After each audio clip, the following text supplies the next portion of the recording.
కీర్తనల గ్రంథము 45వ అధ్యాయము. ఒక దివ్యమైన సంగతితో నా హృదయము బహుగా ఉప్పొంగుచున్నది.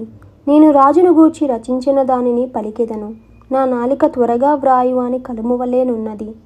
నరుల కంటే నీవు అతి సుందరుడవై ఉన్నావు.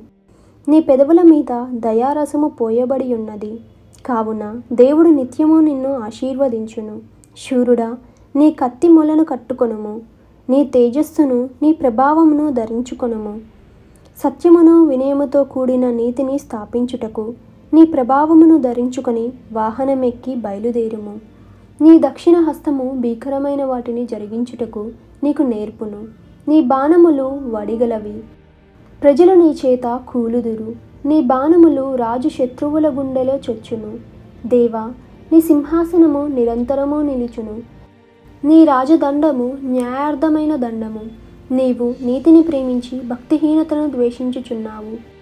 కావున దేవుడు నీ దేవుడే చలికాండ్ర కంటే హెచ్చగునట్లుగా నిన్ను ఆనంద తైలముతో అభిషేకించి ఉన్నాడు. నీ వస్త్రములెల్లా గోపరస వాసనే, ఆగరు వాసనే, లవంగపట్ట వాసనే. దంతముతో కట్టిన నగరలతో తంతి వాద్యములు నిన్ను సంతోషపెట్టుచున్నవి. నీ దయనొందిన స్త్రీలలో రాజుల కుమార్తెలు ఉన్నారు.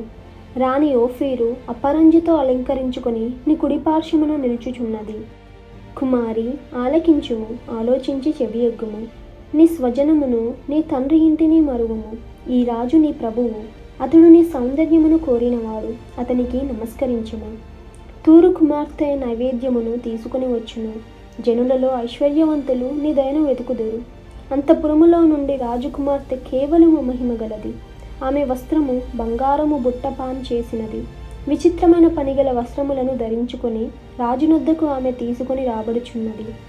ఆమెను వెంబడించు ఆమె చెలికత్తలైన కన్యకలు నీ యొద్దకు తీసుకొని రాబడుచున్నారు. ఉత్సాహ సంతోషములతో వారు వచ్చుచున్నారు. రాజనగరులలో ప్రవేశించుచున్నారు. నీ పుత్రులకు ప్రతిగా నీకు కుమారులుందురు.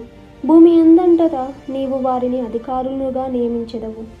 తరములన్నిటిను నీ నామము జ్ఞాపకముండునట్లు నేను చేయుదును.